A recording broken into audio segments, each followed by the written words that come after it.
expectations when they're getting married. One of the things I write in this book is that when you're looking at an old couple that are together, don't look at them and say, "Oh, they love each other to bits." No, they don't.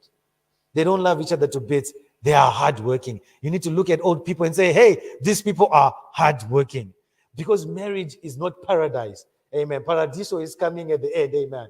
Marriage is work. Amen. It's a lot of work. It's a job. It's a full-time job that comes with extra hours and no extra salary. So it's work. And I believe one of the most dangerous narratives that we're seeing from Hollywood and from TV is that it's this thing, it's this paradise, it's this holiday, it's this vacation, it's this vacation as they would call it, and we're just going to live large, live and have fun and enjoy it every step of the way and every day. But in reality, marriage is hard work. It requires for us to work. It requires for us to put in the effort. Amen. And it's easy for people to give up because they come in expecting things to be easy.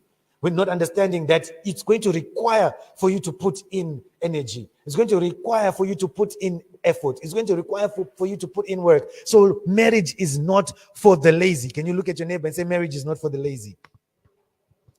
Yes, it's not for the lazy. It's for people that are hardworking. It's for people that are focused. It's for people that are driven, because you need to work on the marriage. And working on the marriage involves two things. Number one, you need to work on yourself. You need to work on yourself because you are not perfect. I am not perfect. Pastor Ru is not perfect. No husband is perfect. No wife is perfect. So number one, we are all not perfect. But we need to work on ourselves. Being imperfect is not an excuse to allow yourself to remain the way you are.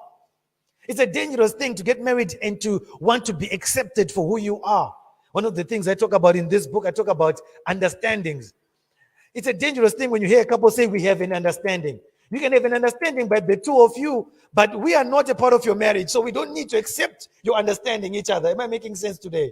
Yes. Look at your neighbor saying Apostle is preaching good. Amen. My preaching is better than your amen today.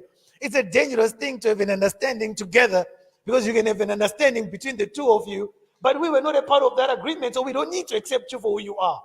We expect a certain behavior, a certain character, a certain personality. Not that you are pretending, but it's an expectation that is put upon you because you are Mr. Somebody.